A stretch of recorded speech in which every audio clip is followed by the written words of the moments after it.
Bienvenue dans On n'a jamais fait comme ça, le podcast qui révolutionne vos pratiques RH. Vous en avez marre des méthodes RH de notre siècle ? Vous cherchez des solutions concrètes qui fonctionnent vraiment ? Alors vous êtes au bon endroit. Dans chaque épisode, je vous dévoile les stratégies qui marchent, les innovations qui changent la donne et les témoignages de ceux qui osent faire différemment. Ah oui, je suis Florent Le Tourneur, fondateur de We Feel Good. Et depuis 2016, ma team et moi avons transformé la communication RH de plus de 150 entreprises et collectivités.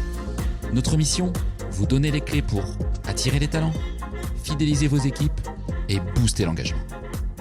Alors, rendez-vous sur www.wefeelgoodrh.com ou contactez-moi directement sur LinkedIn. Je vous offre un audit gratuit de votre communication RH et je vous mets le lien dans la description de cet épisode. Profitez-en aussi pour vous abonner à ce podcast pour ne rater aucun épisode, bien entendu. Alors, prêt à révolutionner vos pratiques ? C'est parti et excellente écoute. Ce podcast est soutenu par le Festival RH pour sa seconde édition. Les 2 et 3 octobre prochains, direction le Château Barthélemy près de Rambouillet pour un voyage. Retour vers le Present of Work. 2 jours, 80 ateliers et conférences pour apprendre, débattre, rire et lâcher prise entre pros des RH et surtout trouver des solutions concrètes aux défis du quotidien. Un festival unique, immersif et festif. Le rendez-vous incontournable pour celles et ceux qui veulent impacter positivement les RH dès aujourd'hui. Pour me rejoindre, je vous mets le lien d'inscription dans le résumé de cet épisode et contactez-moi via LinkedIn pour bénéficier d'un code promo exclusif. Hello à toutes et à tous et bienvenue pour ce nouvel épisode de On n'a jamais fait comme ça. Alors aujourd'hui, j'ai le plaisir d'être reçu dans ces locaux rennais, d'être reçu par Xavier Bellon, DRH, SSE et communication interne chez Dona, un groupe français que vous connaissez probablement, un groupe français de snacking de 1600 collaborateurs sur 5 sites. Alors Xavier, c'est un profil multicasquette, RH, santé, sécurité, environnement, communication RH, le tout avec une vraie posture de business partner au COMEX. Xavier, c'est plus de 20 ans en ressources humaines, du site industriel chez Bell à la transformation chez Lactalis, en passant aujourd'hui par une ETI en plein virage. Effectivement, tu es arrivé chez Dona en 2020, on va y revenir, pour poser une stratégie RH audacieuse dont tu vas nous parler. Alors ce que j'adore avec toi Xavier, c'est ton mélange d'authenticité, d'impact, de pragmatisme. Tu es à l'écoute du terrain, convaincu que l'humain est la clé de performance et tes convictions résonnent fortement. Aujourd'hui, ce que je te propose, c'est de comprendre un petit peu qui tu es, décortiquer ton parcours, voir comment tu as bâti ta stratégie RH et surtout ce que ça veut dire pour toi les RH de demain. Est-ce que tu es OK avec ça ? Je suis OK avec ça. En tout cas, merci Xavier pour ton invitation. Merci à toi, Florent. Merci de nous accueillir, auditeurs et auditrices, dans tes locaux rennais. Ce que je te propose, parce qu'effectivement, la marque Dona est peut-être connue des gens qui nous écoutent, ou peut-être certains ont déjà mangé des salades, des sandwichs Dona, peut-être d'autres pas. C'est encore l'occasion de vous rattraper. Mais avant de rentrer effectivement sur l'entreprise et ce que tu y fais, ce que tu as mis en place et ce dont tu vas nous parler, j'aimerais comprendre pourquoi déjà tu as choisi les ressources humaines. Écoute, pourquoi j'ai choisi les ressources humaines ? Alors, moi, j'ai plutôt un parcours, on va dire, étudiant en économie d'entreprise. Mmh. Et peut-être qu'à l'époque, au démarrage, je m'orientais plutôt vers la finance, du contrôle de gestion, etc. Et en fait, à un moment donné, moi, j'ai considéré, en tout cas, je me suis dit, mais qu'est-ce qui fait la performance d'une entreprise ? Qu'est-ce qui la différencie ? À l'époque de mes études, on parlait aussi beaucoup des grands patrons, on parlait d'un certain nombre de choses, le développement de Microsoft, c'était aussi la belle époque des belles entreprises. Et puis je me suis dit, en fait, ce qui différencie une entreprise, c'est quoi ? Et j'avais des cours d'évaluation d'entreprise, et je me suis rendu compte que le capital humain, à cette époque-là, on n'en parlait pas. On différenciait pas la valeur d'une entreprise, on dit, elle a des actifs, mais on parlait pas de l'humain, on parlait pas des équipes, on parle plus des leaders, ça oui, on connaît les grands patrons, on connaît les grands leaders, mais on connaît moins l'histoire des entreprises et se dire tout ce qui a été possible, c'est souvent grâce aux équipes. Et je me suis dit, si tu veux peser demain dans une entreprise, avoir un rôle moi c'est ce que j'aspirais, de responsabilité, alors de direction c'était l'idéal, le champ de dire ok, comment on crée les conditions pour avoir des hommes et des femmes qui contribuent à la performance de l'entreprise. C'est certainement un levier. Et c'est comme ça que je suis allé dans les ressources humaines j'ai commencé à découvrir ce domaine-là, et puis ça a commencé. Et puis après, aujourd'hui, c'en est une conviction, quoi. Donc ta première entreprise, ça a été tout de suite l'agroalimentaire ou il y a eu d'autres parcours avant? Alors moi j'ai fait des stages dans mes études, notamment un sous-traitant automobile. J'avais fait aussi au printemps à Rennes à l'époque, avec belle époque. Alors c'était fin mise en place 35 heures. Donc c'est comme ça que j'ai découvert les RH. Et puis c'est vraiment mon premier poste effectivement, là où on va dire où j'ai appris le métier. C'était sur un gros site industriel du groupe Bell. D'accord. Voilà, je suis arrivé comme adjoint RH et là on apprend. T'étais assez jeune en fait. Oui. Ouais. Assez jeune. En plus des conditions, j'étais pendant des périodes un peu seul parce que le responsable RH n'était pas forcément là. Okay. Donc on apprend, on se met dedans. On découvre le métier, on se rend compte que ce qu'on a appris, même moi j'ai fait un DESS à l'IGR, même si je pense que déjà à l'époque il y avait des choses très intéressantes, il n'y a pas tout le métier. Et puis la réalité aussi, moi ce que j'aime dans mon métier, c'est d'être proche aussi, parce qu'on appelle ça business partner. Et c'est ça, faut comprendre l'entreprise, faut rencontrer les collaborateurs, se rendre compte aussi qu'on est sur des sites industriels notamment, alors pas que, mais dans beaucoup de milieux d'entreprise, les hommes et les femmes, on est confrontés dans l'entreprise à leur vie au quotidien. Donc il y a des personnalités différentes, il y a des comportements différents. Enfin, en tout cas, tout ce qui marque. Moi, ça m'a fait gagner beaucoup en maturité aussi dans les relations humaines. Ouais. Donc là, tu vas chez Bell. Tu étais en Mayenne, je crois. C'est ça, oui. C'est ça, ok. Dans un petit, ça fait bizarre de passer, pour l'anecdote, de passer de Rennes à Évron, qui était une ville de 7500 habitants, dont il y avait 2 gros employeurs agro, dont le site de Bell à Évron, quoi. Ok. Donc un autre univers. Autre univers. Autre univers, donc là tu passes... J'y passe 4 ans et demi. Ouais, ok. Donc une belle première expérience. Une belle première expérience. Tu recommanderais d'ailleurs à un jeune RH qui nous écoute d'aller sur le terrain comme ça, de vivre un site industriel en termes RH pendant 3, 4, 5 ans et d'apprendre le métier dans cet univers aujourd'hui, en 2025? Alors je pense, ça dépend des choix de ce qu'on a envie de faire plus tard. Ouais. Moi j'ai toujours voulu être généraliste. Je pense que en industrie, agroalimentaire, c'est quand même, on a un aspect dimension humain très important, parce qu'on est quand même des entreprises de main-d'œuvre. Mais je pense que moi je conseille que c'est très important justement, parce que ce qu'on fait là, c'est comme pour je fais une comparaison pour les ingénieurs. S'ils sont pas passés par le terrain, il leur manque toujours quelque chose dans le management. Moi je pense que c'est pareil, c'est le fait d'aller sur le terrain, être au contact des collaborateurs, du management, de comprendre l'entreprise. Et après, on peut mieux comprendre aussi et évoluer derrière. Donc oui, moi, je le préconise. Comme je demandais à mes responsables RH toujours, c'est emmène-moi faire un tour sur du site. Et s'ils ne savaient pas me faire visiter le site, je disais, la prochaine fois, tu me fais visiter le site. Ok, c'était déjà un bon premier signal, quoi. Ah oui, c'est un bon premier signal. Ok. Donc après Bell, tu quittes l'univers agro. Oui, alors il n'y avait pas forcément de possibilité d'évolution chez Bell. Moi, j'avais vraiment envie d'être responsable RH. Je voulais pas me spécialiser. Je voulais rester généraliste, prendre la responsabilité. Et puis, opportunité, création d'un centre de relations clients. Donc, à l'époque, c'était pour Virgin Mobile, donc un opérateur télécom. Donc, c'était un prestataire pour le compte d'un nouvel opérateur. Et là, ce qui m'a plu, c'est création du centre, nouveau bâtiment, création du poste. Moi, je suis arrivé, c'est un bureau, une table, une chaise, une armoire vide, un ordinateur, 65 personnes. Et quand je suis parti 2 ans et demi plus tard, il y avait 230 collaborateurs. Donc, toute une phase de restructuration et beaucoup, beaucoup de recrutement. Moi, je dis, j'ai recruté plus de 400 personnes. Parce que le turnover est assez élevé dans ce turnover élevé, métier téléconseiller. Alors, c'était de l'appel entrant, pas sortant. Okay. Donc, c'est déjà une vraie différence.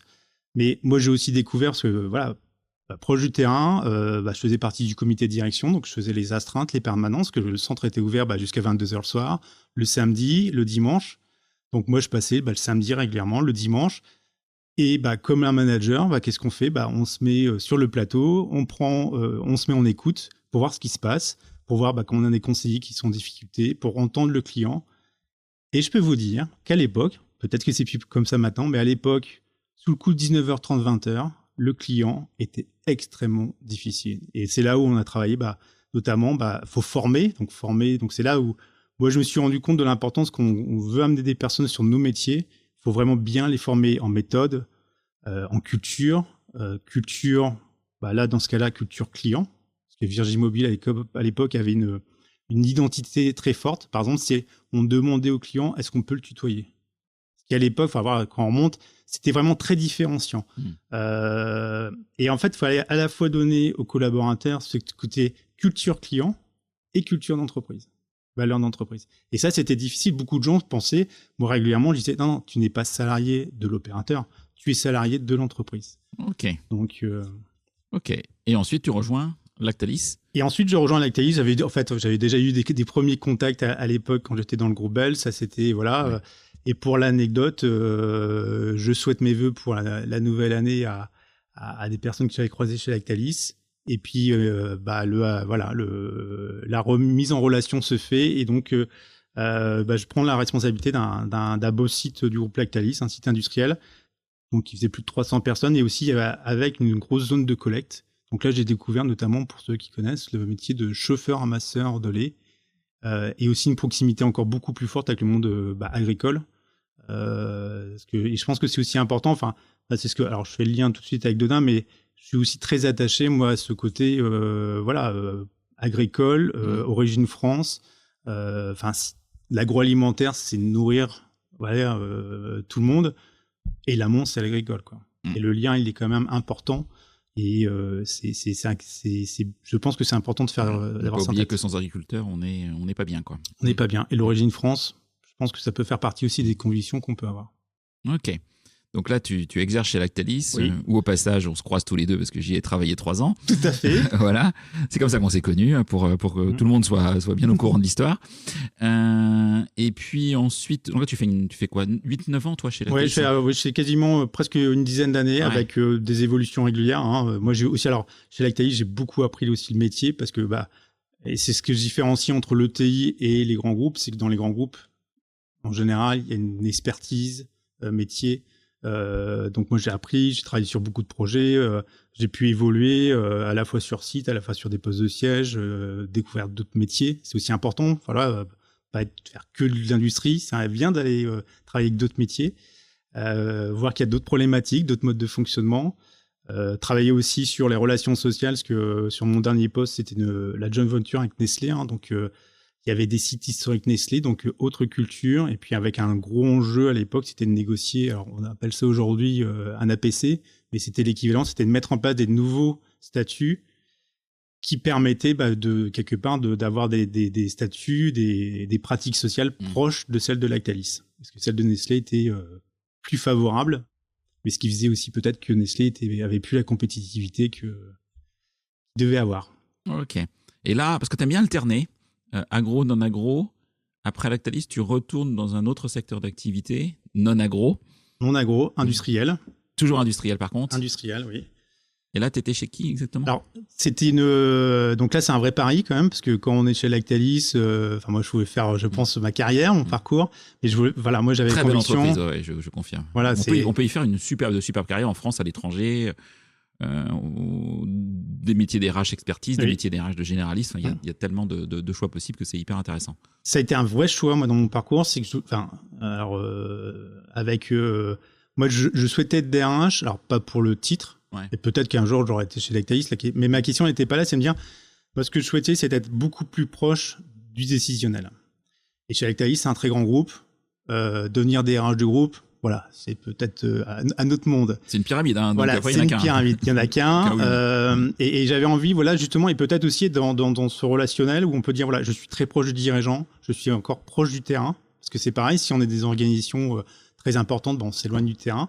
Moi, j'avais envie de garder ça et de pouvoir me dire, ok, découvrons, allons dans une opportunité, dans une ETI qui s'appelle toujours MPO, qui avait un très bel historique, puisqu'en fait, c'était dans les plus gros acteurs de la fabrication de disques vinyles, CD, DVD, et qui était en pleine évolution, transformation, entre du vinyle, alors qui est reparti, et qui était un relais de croissance, c'est-à-dire que là, on a beaucoup travaillé sur les savoir-faire, hein, c'est que quand on dit je fais des produits qui sont en train de disparaître, et puis que le vinyle repart, faut remettre des machines, reformer du monde, retrouver de la compétence, même des gens qui étaient partis, parce que disant non, ça marchera plus.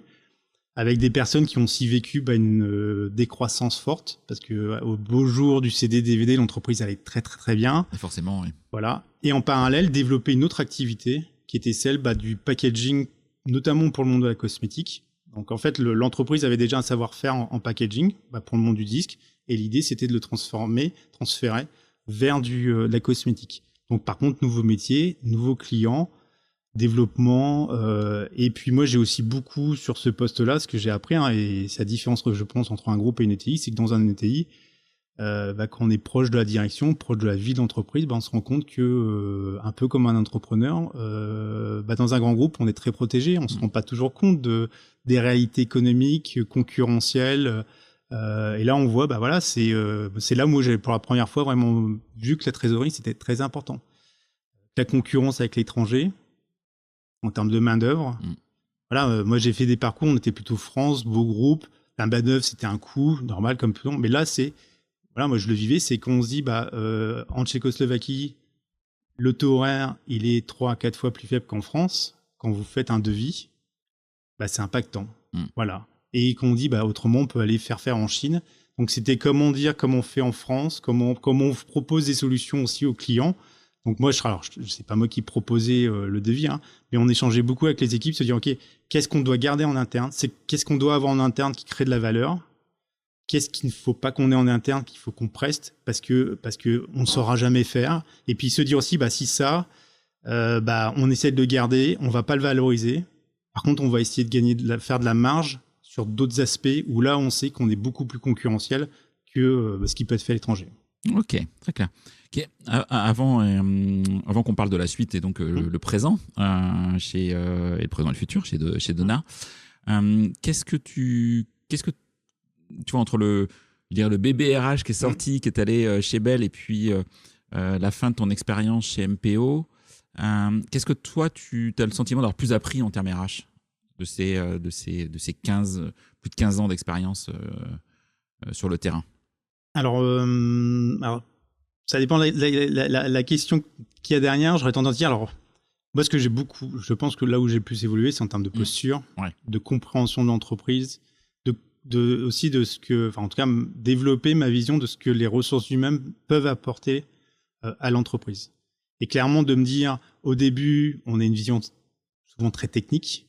Alors oui, moi j'ai appris beaucoup en technique, j'ai appris avec tout mon parcours, mais je pense que ce qui est le plus, même en termes de maturité dans la relation, c'est là où j'ai le plus appris. Entre mes débuts ou les premières réunions avec les partenaires sociaux, les premiers échanges avec des collaborateurs dans des situations où des managers, on a du mal à s'affirmer parce qu'on est jeune, etc. Et aujourd'hui, alors ça faut toujours faire attention, mais il y a beaucoup plus de maîtrise dans le relationnel, dans la compréhension. Ça, je pense que c'est des qualités aussi que, en ressources humaines, on doit développer dans le temps. Oui, dans la variété d'interlocuteurs que tu peux avoir, qu'un DRH a au quotidien, que ce soit en interne, en externe, avec les administrations, les partenaires sociaux. Et voilà. Je pense que tous les DRH le savent. Dans la même journée, on passe entre je parle avec le dirigeant, des membres du COMEX, à l'opérateur qui est sur ligne ou un collaborateur à la compta, un cadre, je vais être en contact avec un représentant extérieur. Enfin voilà, on a une multitude d'interlocuteurs. Qu'est-ce qui t'anime aujourd'hui encore dans cette fonction RH, au plus profond de toi, pour y faire carrière, y rester et continuer? Toujours le lien entre l'importance de l'humain. Voilà, essayer de se dire...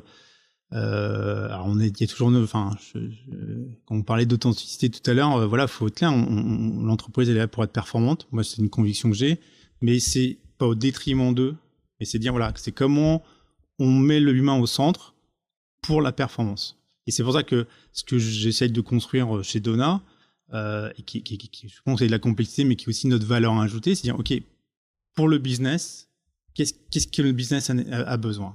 Et à un moment donné, c'est OK, ils ont telle problématique, qu'est-ce que je vais pouvoir construire? Et en me disant, ça doit pas être au détriment d'eux, mais au contraire, c'est si pour être performant, souvent, il faut les compétences. Voilà, comment on les acquiert.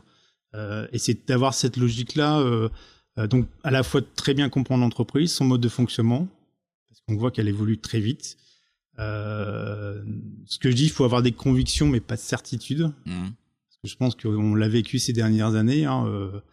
Il se passe énormément de choses à l'extérieur. On est très impacté par ce qui se passe aujourd'hui.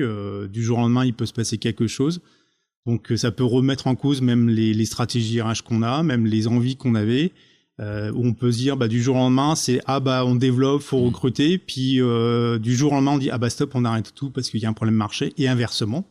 Donc il faut garder, par contre, c'est sa conviction, disant ok, l'entreprise va avoir besoin de ça, faut que je travaille là-dessus. Et notre place, je pense, de DRH au sein des comités de direction, elle est là. Ok. C'est clair qu'aujourd'hui, si on est DRH d'une boîte qui vend aux États-Unis, il va forcément se passer des choses. L'incertitude, il la gère. Très, très, très, très concret.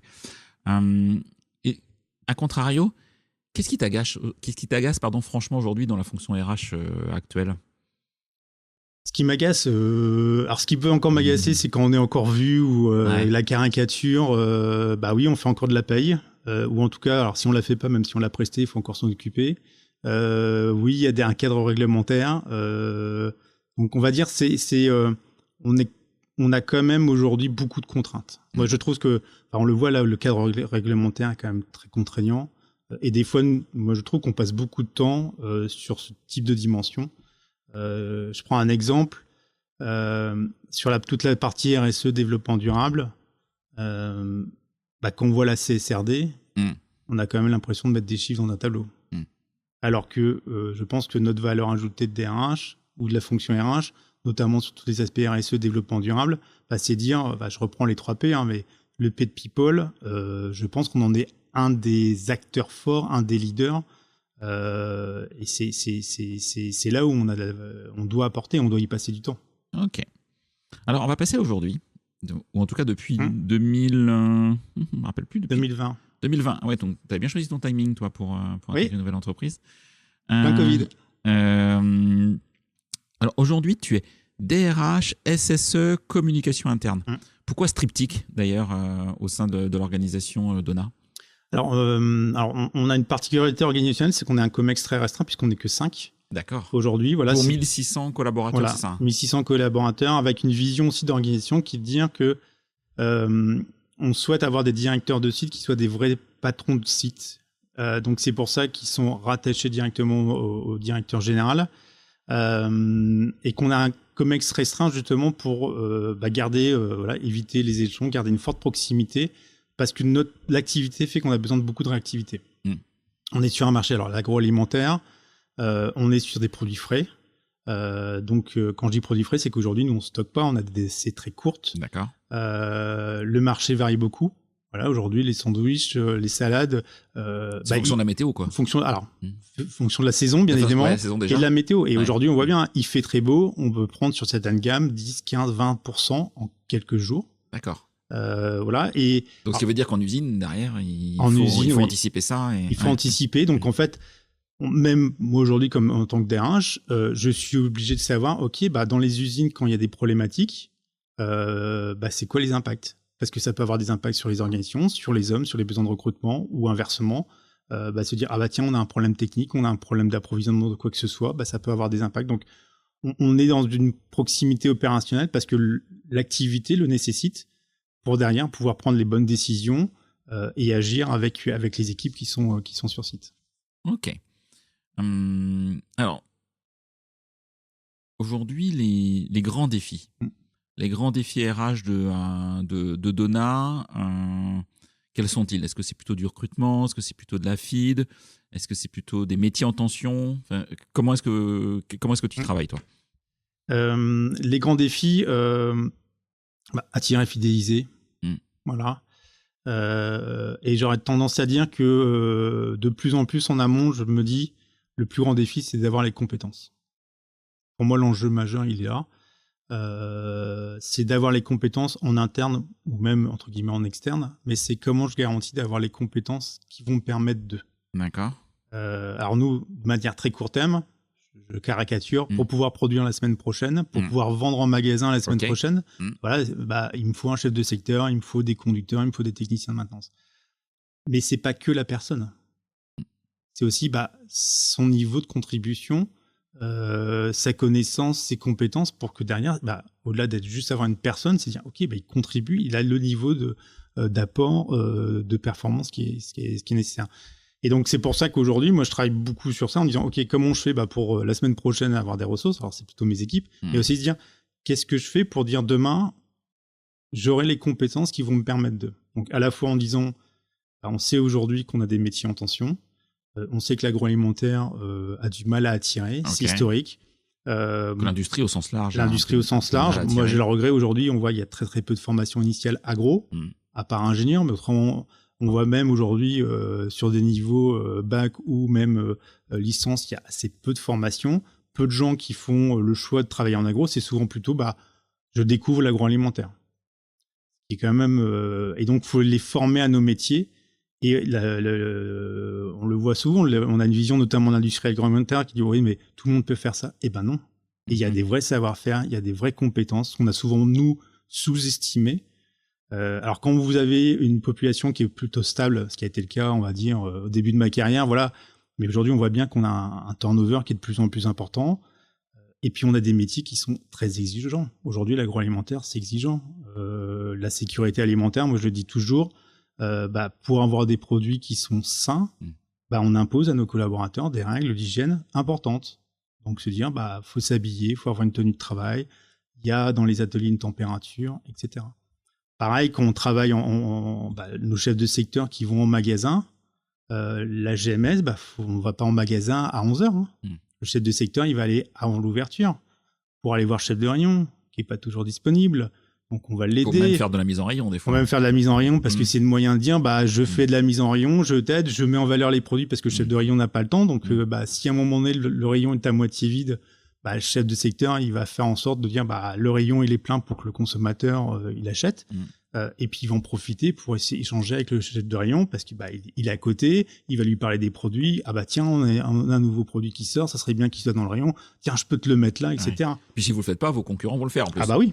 Donc là, ça peut être même c'est du business après pur. Avec un peu de chance, ils passeront 15 jours plus tard pour défaire ce qu'on a fait. Donc c'est vraiment, l'enjeu c'est d'attirer, fidéliser, et donc le champ attirer.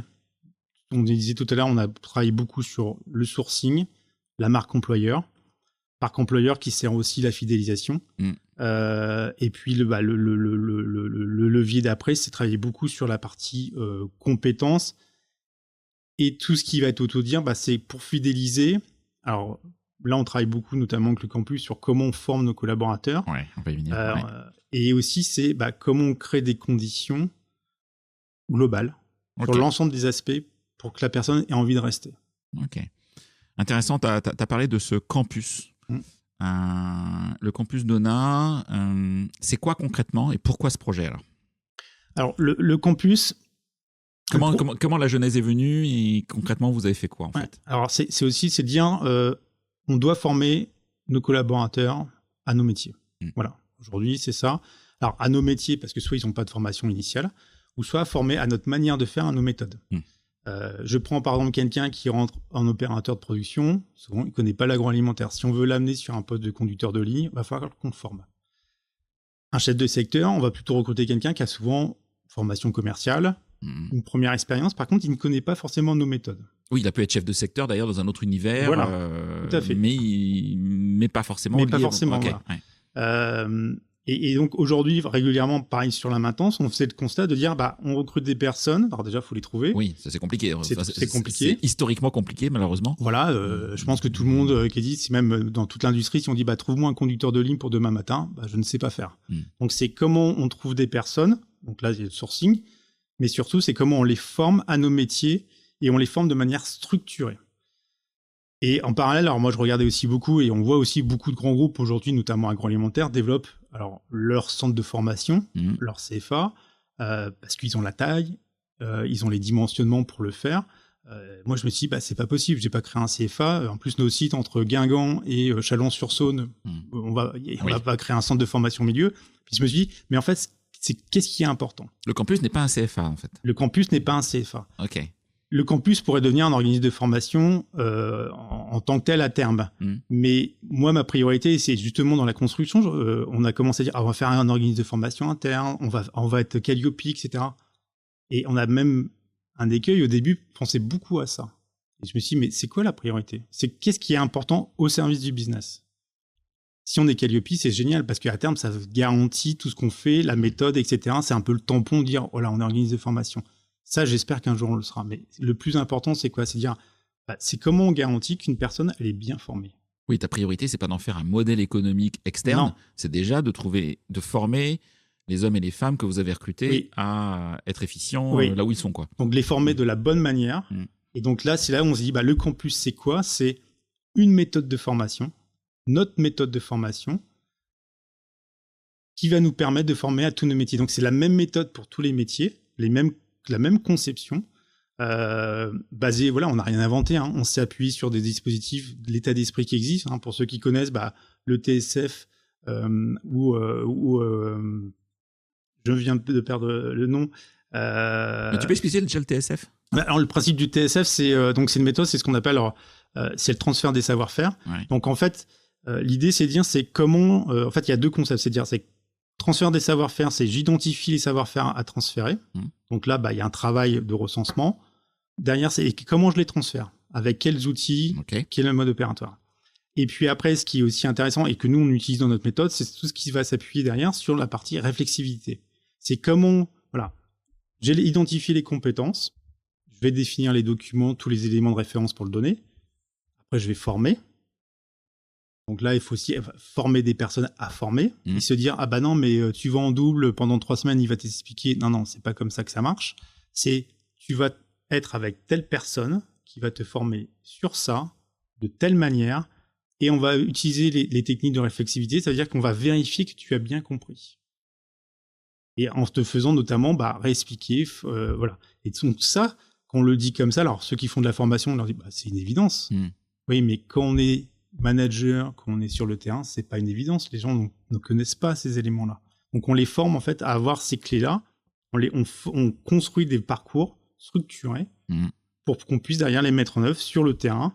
Avec des temps dédiés de formation aussi sur le terrain parce que on est dans l'industrie ou même un chef de secteur à un moment donné. Mais c'est pas dans des salles à lire des PowerPoint. On peut faire les deux. Alors ça veut dire que par exemple sur les chefs de secteur on peut les prendre en salle parce que quand on explique le merchandising à un moment donné mais par exemple un conducteur on va à la fois le former sur le terrain, à la fois le former par exemple dans un dojo où on va être là sur des points particulier, lui montrer, retourner sur ligne, avoir ces alternances là. Et puis au besoin, on peut faire des sessions un peu plus, 1 heure, 2 heures sur des sujets plus pointus, par exemple du fonctionnement d'une machine, etc. Mais à chaque fois, c'est aussi se poser la question. Et nous, ce qui pouvait manquer, et ça dans mon parcours professionnel, je l'ai vu à plusieurs reprises, c'est est-ce qu'on a aussi les bons modes opératoires? Est-ce qu'on a aussi les standards de bien formalisés? Est-ce qu'on les vérifie? Est-ce qu'on a les explications? Alors des fois, on les a, notamment dans l'agroalimentaire. Le problème, c'est que comme on est en environnement des fois humide, on les a dans une armoire, dans un bureau, au chaud, mais en fait, on les sort jamais. Et donc là, c'est dire, OK, comment j'utilise tous ces outils-là? Et est-ce que, je vais prendre un exemple très concret, c'est sur en ligne, est-ce qu'à un moment donné, on a bien expliqué tout à la personne de dire, attends, non, là, tu peux faire ça, mais ça, tu peux pas. Des fois, on se rend compte que on va vite, on n'explique pas tout à la personne. Ok, très clair. Comment est-ce que tu as impliqué, ce que tu as dit qu'il y avait 5 sites, tu avais 5 directeurs ou directrices de sites qui ont une forte autonomie du coup et qui reportent au DG. Comment tu as impliqué ces directeurs et les managers aussi sur ces sites pour éviter que tu vois que de leurs yeux c'est gentil, il est gentil Xavier, mais c'est un truc RH quoi. Voilà.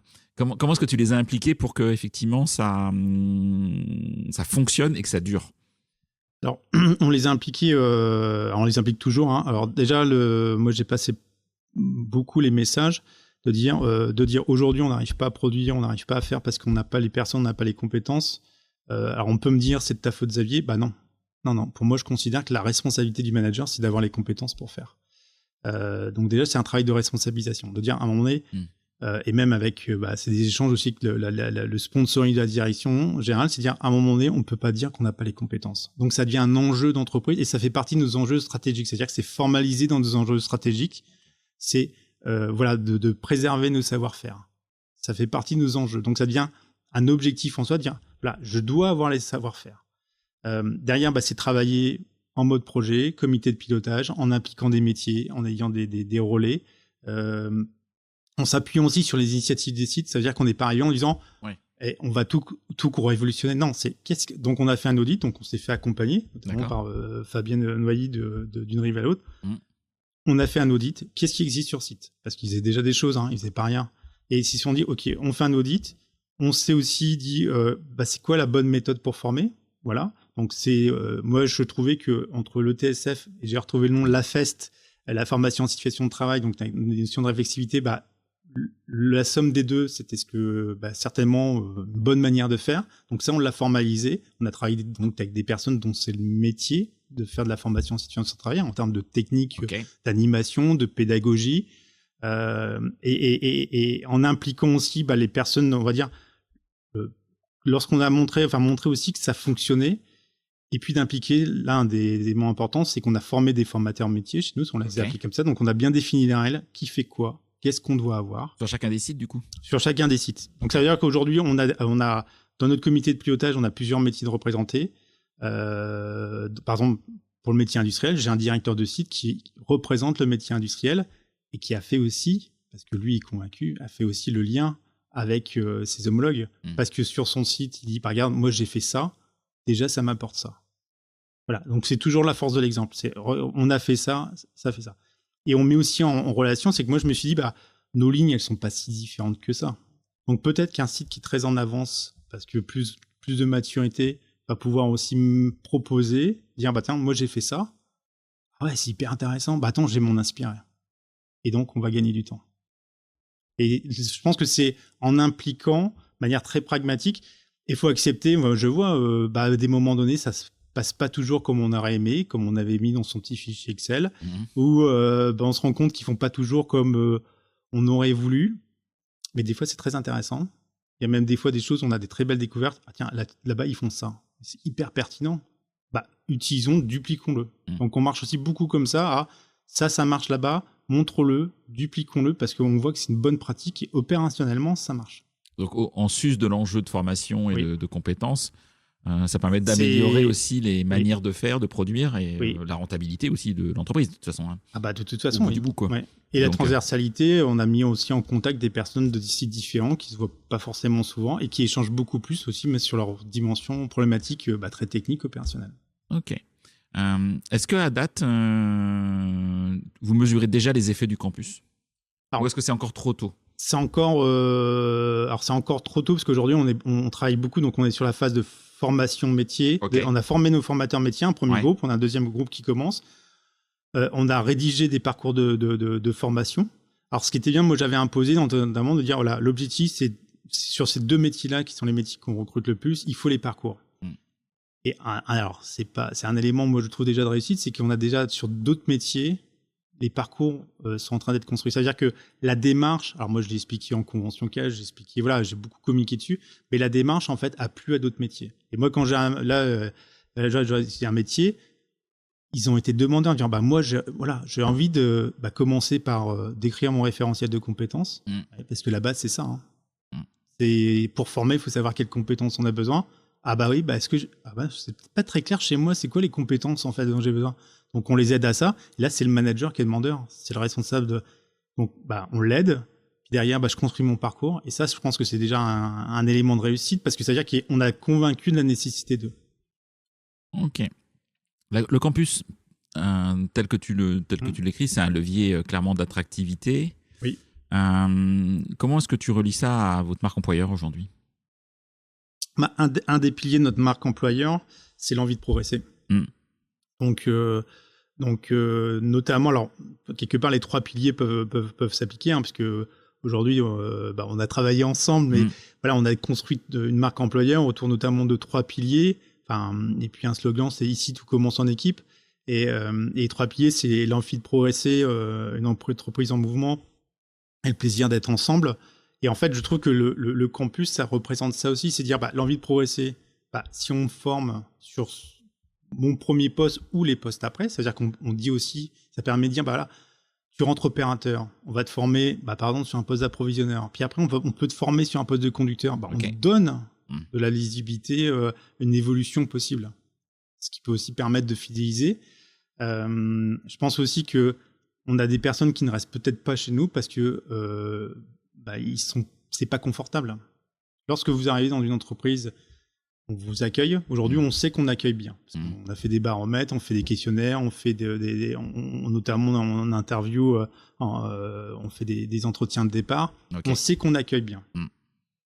Par contre, ce qu'on fait peut-être moins bien, c'est le après, les premières semaines ou premiers mois. Et on a notamment un turnover. Aujourd'hui, on commence à avoir un turnover analysé, dire c'est plutôt entre 8, 9 et 18 mois. Okay. Et donc, l'analyse qu'on peut en faire, c'est peut-être se dire les personnes sont arrivées et à un moment donné, c'était peut-être pas très confortable parce que comme tout le monde, maintenant t'es formé, tu te débrouilles. Ouais, mais non. Et en plus, on voit bien, on a des métiers, il se passe toujours des choses, il y a toujours des pannes, des problèmes, etc. Donc on peut mettre les personnes en inconfort parce qu'elles ne savent pas faire. Et si au contraire, on leur donne tous les éléments pour pouvoir bien maîtriser leur poste, je pense qu'elles seront aussi en meilleures conditions pour travailler. Et donc ça fait le lien. Et puis l'entreprise en mouvement, c'est ça aussi. On forme aussi pour permettre à l'entreprise de continuer à se développer. Ok. Donc effectivement, tu as bossé ta marque employeur avec We Feel Good. Merci au passage d'ailleurs. Qu'est-ce qui a été le vrai déclic pour lancer ce projet d'ailleurs, marque employeur? Le vrai déclic, c'est l'attractivité. On a commencé par ça. Ouais. C'est dire, ok, l'agroalimentaire, pas forcément bonne image. Donat, est-ce qu'on a une bonne image? On ne savait pas trop.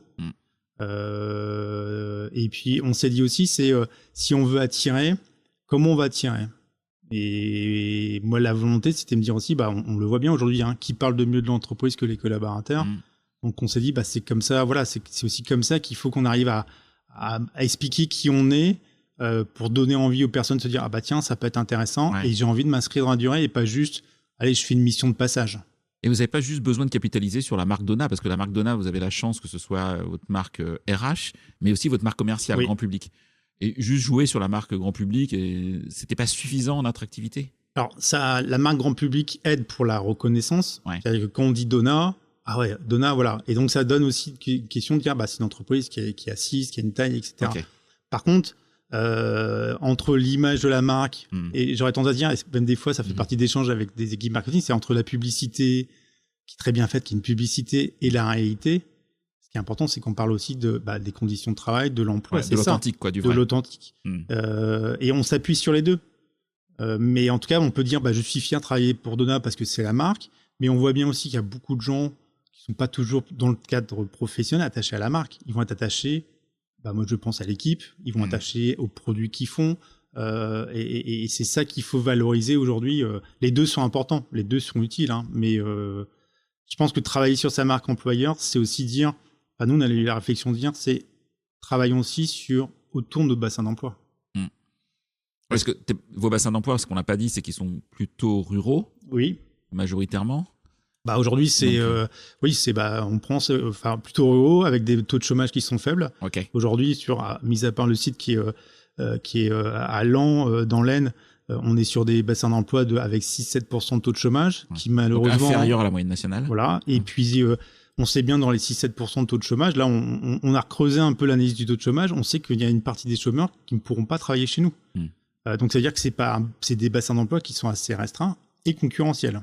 Oui, parce que pour le coup, vous n'êtes pas tout seul en plus. Non, on n'est pas tout seul. On a la chance ou la malchance. Arras, c'est un bassin d'emploi très dynamique. Chalon-sur-Saône également, avec plein d'entreprises qui se développent. Et puis Guingamp, la Bretagne, une culture agro forte. Donc, on a de la concurrence agro, notamment autour de nous.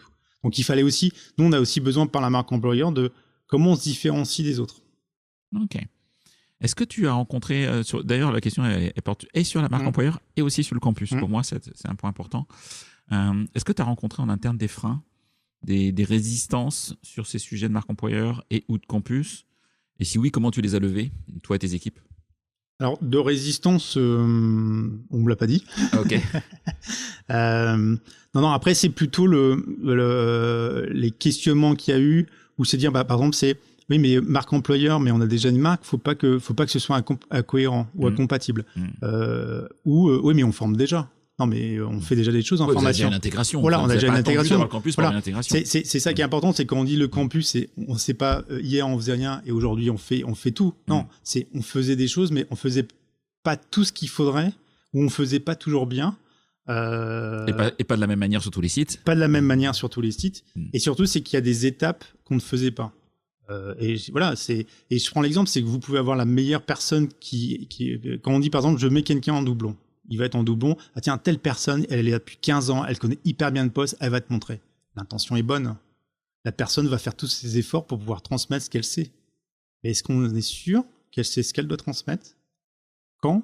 Comment? Et est-ce qu'on vérifie que la personne, elle a compris?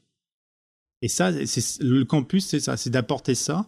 Et une fois qu'on a expliqué, moi aujourd'hui, je vois notamment nos formateurs internes, je vois comment ils s'emparent du sujet, ça répond à un vrai besoin. Peut-être qu'il y a quelques années, je pense que c'est une évolution de maturité. Aujourd'hui, je pense qu'on était prêt à ça. Ok, très clair. Si on parle un petit peu de demain, du demain proche, on va dire. Comment tu vois évoluer dans notre univers qui est mouvant, très mouvant, la fonction RH au sein de Dona et plus largement la fonction RH tout court? C'est quoi tes convictions là-dessus? C'est une grande question. Mes convictions, alors je pense que on a forcément en ce moment on a les grands sujets qui sont là. Donc il y a les questions, bien évidemment, il y a l'IA. Oui, ça va faire partie des sujets. C'est un sujet pour vous dans l'industrie, dans l'agro? Ou est-ce qu'on se dit c'est pas un sujet, des banques, des assurances, du tertiaire et puis nous, bof? Alors c'est un sujet, je pense que c'est pas lié au métier, c'est un sujet, aujourd'hui beaucoup de gens voient l'IA comme un levier de gain de temps, d'optimisation. Et là par exemple, aujourd'hui on est plutôt en train de se dire, nous directement dans nos activités, il n'y a pas l'IA qui arrive. Ouais. C'est-à-dire que voilà, pour faire un sandwich, je suis désolé, il n'y a pas besoin de l'IA. Quoique aujourd'hui on peut utiliser des systèmes de caméra qui utilisent l'IA pour pouvoir détecter. Voilà, mais c'est pas applicable. C'est pas l'IA générative de ChatGPT qui va concevoir le nouveau sandwich. Voilà. Et on va même plutôt dire, l'inversement, on est plutôt en train de dire, par contre, on va éviter de mettre des données d'entreprise sur ChatGPT parce que le problème, c'est que le risque, la confidentialité n'est pas garantie. Donc, on est plutôt en train de dire à nos collaborateurs, attention à l'utilisage de ce type de, on va dire, de l'IA ou des outils associés, parce que est-ce qu'on maîtrise les données qu'on va mettre dedans? Par contre, de dire on veut pas d'IA dans l'entreprise, c'est inconcevable. Oui. C'est plutôt, par contre, aujourd'hui, c'est dire c'est quoi les cas d'usage. Oui. Moi, je le vois bien dans le métier RH, on voit qu'il y a des choses où ça peut être intéressant. Bon, il y a pas longtemps, j'ai posé la question, mais est-ce que l'IA peut me permettre de faire tout mon contrôle de paye et me faire gagner du temps? Là, on m'a dit oui, mais oui, non, on n'en est pas encore là. Mais il faut s'y intéresser. D'accord. Pareil sur le recrutement, on voit bien que certains parlent d'IA et en même temps disent attention, confidentialité aussi des données, les profils, les CV que vous pouvez pas faire tout et n'importe quoi avec. Par contre, on voit bien que en termes d'automatisation, ça peut amener des choses. Après, moi, là où c'est, je pense, le vrai enjeu, c'est de dire est-ce que sur certains métiers, ça peut avoir des impacts importants, des leviers. Voilà, et là, ça fait partie des réflexions qu'on va devoir mener, qu'on commence, dire, par exemple, sur la comptabilité, on voit bien qu'il y a des sujets. En tout cas, ça fait partie. Ça peut générer des inquiétudes, à ton avis, ou pas? Aujourd'hui, je pense que pas plus que ça. Pas plus que ça. Entre guillemets, aujourd'hui, c'est aussi des questions d'évolution d'outils. C'est-à-dire que les outils qu'on a aujourd'hui ne sont pas des outils non plus où on va mettre l'IA comme ça du jour au lendemain. Ça veut dire que je pense que certaines choses, ça va être aussi dans l'évolution de notre système d'information. Oui. Où on va avoir ce genre de choses. Après, ça va peut-être changer, comme l'informatique à une époque, on voit bien que, moi j'ai perdu le nom, mais je trouvais ça très intéressant, c'est que demain, on aura des personnes qui vont être utilisateurs expérimentés de l'IA et qui vont certainement avoir une productivité, une capacité à faire des choses beaucoup plus rapidement que des personnes qui ne savent pas utiliser l'IA. Il faisait le comparatif, ça a été pareil avec Excel. Voilà. Après, ça va être certainement accéléré dans des proportions beaucoup plus fortes. Et c'est là où je pense que la fonction RH a un rôle, c'est de dire attention, ça on doit l'anticiper parce qu'autrement on va se retrouver avec des personnes qui vont perdre l'employabilité ou qui vont se retrouver en écart avec une évolution. Alors, par la technologie de l'IA, mais aussi une évolution du métier, de la performance sur son poste de travail, quoi. Donc l'IA, c'est pas qu'un sujet du DSI chez Dona, quoi. Ah non. En tout cas, moi aujourd'hui, par exemple là aujourd'hui, on est en train de discuter, de dire est-ce qu'il faut pas qu'on fasse une charte sur l'utilisation de l'IA. On a déjà communiqué dessus. Et puis même de manière générale, c'est aussi surtout le risque cyber qui est hyper important. Donc voilà. Donc le sujet de l'IA autour de ça, c'est un sujet. Après dans les pour moi le vrai sujet le rôle de la fonction RH, c'est toujours ce que je disais tout à l'heure, c'est que si on veut avoir comment je fais pour avoir la compétence qui va permettre à l'entreprise de faire ou d'être meilleure demain. Et la compétence, elle va être interne ou externe. Et on le voit bien aujourd'hui. Sur certains métiers, c'est difficile de recruter. Donc, peut-être que je vais avoir recours à des prestataires ou à des services extérieurs, ou peut-être que je vais externaliser. Et là, on peut dire, c'est plus le rôle de la fonction RH. C'est pas salarié. Bah si, attention. C'est des compétences quand même qu'il y a, c'est des ressources. Oui, elles sont pas dans notre logiciel de paye, mais c'est des ressources. Aujourd'hui, quand on a des prestataires, on peut se poser la même question, c'est est-ce que le prestataire, comment il fait pour garantir qu'il va avoir une continuité de service ? Si demain, on peut dire, et ça, je pense qu'on peut avoir l'exemple de dire, je travaille avec un prestataire, il est tout seul. Le jour où il est plus là, on perd la compétence et peut-être une continuité de service. Donc, c'est sûr quelles compétences on veut avoir en interne, en externe. Est-ce qu'on peut aussi avoir un système de dire j'ai une compétence interne qui est backupée par de l'externe, par de la prestation, ou inversement. Enfin voilà. Et ça alors, notamment dans les métiers de DSI, je pense que c'est très important. Mais dans tous les métiers, on peut se poser la question de dire est-ce que j'ai besoin toujours d'avoir tout le monde en CDI, ou est-ce que je peux me dire j'ai une part en interne. Si c'est très stratégique. Interne. Si c'est des métiers plus compliqués, très en tension, ou alors on voit bien qu'il y a des métiers aujourd'hui recrutés en CDI, c'est bien de plus en plus compliqué parce que à l'heure actuelle, on voit qu'il y a le développement de l'auto-entrepreneuriat, de la prestation, des missions. Il faut peut-être se dire sur tel type de métier ou de poste ou d'enjeu, je vais forcément regarder en externe parce que c'est là que je vais avoir la compétence. Voilà. Et là, je pense que c'est le rôle de la fonction RH d'être aussi en regard de ça. Et pas laisser quelque part le métier de dire non mais c'est bon, je vais travailler avec mon prestataire et puis un jour on découvre que il y a Nicolas qui arrive, qui est un prestataire, et puis ce prestataire là on se rend compte il a un bureau, il a une chaise, il a nos ordinateurs, il est à la machine à café, et puis mais en fait il est un peu comme un salarié. Il est très présent dans l'entreprise, donc ça veut dire qu'il faut l'intégrer.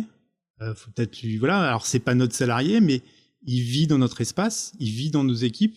Donc ça fait partie aussi des réflexions, je pense, à avoir demain, la cohabitation, de différencier des gens qui sont là très souvent ou juste en mission. Ok, le type de contrat aussi. Oui. Ok, très clair. Est-ce qu'il y a une anecdote pro que tu peux nous raconter qui t'est arrivée, que tu n'as encore jamais raconté à un micro ? On parlait tout à l'heure du Covid. Moi, c'est vrai que j'ai pris mon poste chez Dona. On était en plein premier confinement. C'était au début du... C'était en avril 2020. Ah oui, t'étais vraiment plein dedans. Voilà, donc ce que j'ai dit, c'est que j'ai fini, j'étais dans mon précédent poste, j'étais très proche de l'usine. Enfin, j'avais mon bureau et je traversais le couloir, je voyais l'usine. Donc j'étais très proche, même sur le terrain, parce qu'il y avait toutes les questions sur le masque, etc. Et donc je prends mon poste et donc j'arrive au siège ici et donc il y avait personne parce que tout le monde était à l'époque en télétravail, confiné, et donc prendre son poste disant je suis venu à Rennes. Alors il m'avait envoyé l'ordinateur, le téléphone avant, mais je suis venu pour rencontrer les dirigeants, voilà. Et puis il y avait personne, puis je dis les usines tournaient. Les usines tournaient. Okay. Alors moi en plus je suis arrivé dans un contexte où plein Covid, nous on est quand même très lié à la mobilité des personnes, donc on était à moins 70%. Donc quand on prend son poste, on voit aucun salarié, on peut pas se déplacer. Donc moi dès qu'on est sorti du confinement, la première chose que j'ai fait, je dis je vais en usine. Voilà, c'est quand même très très particulier. Et on parlait du parcours, moi à un moment donné je me suis dit attention, pour rater une prise de poste, c'est des contextes, là on est très vite dans le bain. Moi je suis arrivé, deuxième jour, y avait une réunion de gestion de crise, on rentre, deuxième jour, on est réunion de gestion de crise en Teams, et puis là on fait tout ce qu'on peut. Ok. Est-ce qu'il y a des personnes que tu me recommanderais d'interviewer sur ce podcast ? Des gens que tu connais ou que tu connais pas, en tout cas des gens que tu aimerais entendre. Des gens que j'aimerais voir. Alors, c'est des gens que je connais. Enfin, je connais, mais en tout cas, je le trouve très intéressant. Notamment, c'est Olivier Bourcard. Oui. Alors, je sais pas si tu le. Je pense que tu le connais. Qui, en plus, qui travaille sur la chaire Vivre Ensemble de l'IGR, que je trouve intéressante, notamment sur cette vision. Qui a été DRH dans l'agro aussi. Qui a été DRH dans l'agro, qui a un très beau parcours de DRH. Qui a une vraie réflexion aussi, je pense. Alors, comme d'autres, mais qui a aussi une vraie réflexion. Sur notre métier, sur aussi la vie dans l'entreprise. Je pense que c'est aussi important, d'où la chaire aussi l'IGR sur le vivre ensemble. Je trouve que c'est intéressant comme sujet, parce que ça va faire partie certainement aussi des thématiques fortes de demain. C'est comment on garde nos collectifs. Parce qu'on voit, on a des évolutions sociétales, on a de l'individualisation, on a du multiculturel. Ça fait partie aussi, on doit avoir, nous, un corps social qui travaille bien ensemble. On parle souvent dans les entreprises des problèmes de cloisonnement. Si on ne fait pas travailler nos collaborateurs ensemble, et puis on a aussi les dimensions sociales. Aujourd'hui, je pense que dans nos métiers, alors ça dépend, peut-être que dans l'industrie ou dans certains métiers de service, on y est plus confronté, mais on voit aussi qu'on a des contextes économiques qui font qu'on a des collaborateurs qui sont dans des situations plus compliquées. On peut avoir une main-d'œuvre aussi qui soit culturellement ou d'origine étrangère. Ce qui va poser aussi d'autres questions, le vivre ensemble. Oui. Et c'est pour ça que on parlait des enjeux. Je pense que le vivre ensemble dans l'entreprise, ça va faire partie des enjeux à côté, bien évidemment, de la sécurité, de la santé. Et peut-être la santé mentale aussi. J'avoue que sur la santé mentale, on voit que ça fait partie des sujets. Alors moi, je le traite plutôt là, on a parlé beaucoup RH, c'est plutôt des dimensions que moi, je traite aussi sur la partie, alors avec les équipes RH, mais aussi avec les équipes santé-sécurité. Puisque ça fait partie d'un de nos piliers, de dire on a travaillé beaucoup sur la sécurité au travail, là on travaille beaucoup sur la santé physique et aussi psychique. Je pense un sujet qui est pas simple, notamment dans des contextes d'incertitude extérieurs. On voit qu'il y a des fois nos collaborateurs ne vont pas bien en dehors de l'entreprise et ça rentre dans l'entreprise. Faut pas, c'est. Ah non, le syndrome de dire de toute façon ça restera à l'entrée de la porte de l'entreprise, non, ça c'est pas vrai quoi. En tout cas, je pense qu'il faut après c'est comment nous on protège l'entreprise d'éléments, tout ne peut pas rentrer dans l'entreprise et on doit protéger l'entreprise. On doit aussi affirmer nos valeurs. Je prends par exemple, si tu te permets, je prends un exemple, mais bien sûr. Quand vous avez par exemple, nous on peut le vivre. Vous accueillez quelqu'un, ça se passe, vous faites un très bon accueil, très bonne intégration, il est avec quelqu'un. Puis à un moment donné, vous le laissez. Voilà, il est dans les équipes, ça fait quelques semaines. Et quand dans l'équipe, ça se passe pas bien, parce que les gens ne se parlent pas bien, se ne respectent pas. Parce que sur les réseaux sociaux, en dehors de l'entreprise, ils échangent entre eux, et il se passe des histoires entre eux, en dehors de l'entreprise. Ça touche l'entreprise. Et on peut se retrouver avec des situations à gérer, où il y a du conflictuel, où il y a des gens qui sont en mal-être, et bien souvent, malheureusement, alors même si on est proche du terrain, on l'apprend un peu tard. Alors nous, RH, on est quand même moins proche que les managers. Les managers, il faut qu'ils soient sensibilisés à ça, à se dire attention. Sachent détecter les signaux faibles, eux-mêmes ne soient pas dans ce mood-là aussi. Donc. Puis sans parler d'intergénérationnel, entre un de nos collaborateurs qui est chez nous depuis 15, 20 ans, 30 ans, et puis quelqu'un qui arrive dans l'entreprise dans le cadre d'une mission où il se dit je sais pas si je vais m'inscrire dans la durée, il peut y avoir des écarts d'exigence professionnels, et puis quand il y a du turnover, dire à un collaborateur écoute, tu vas former encore une fois une nouvelle personne, il a envie de le tester.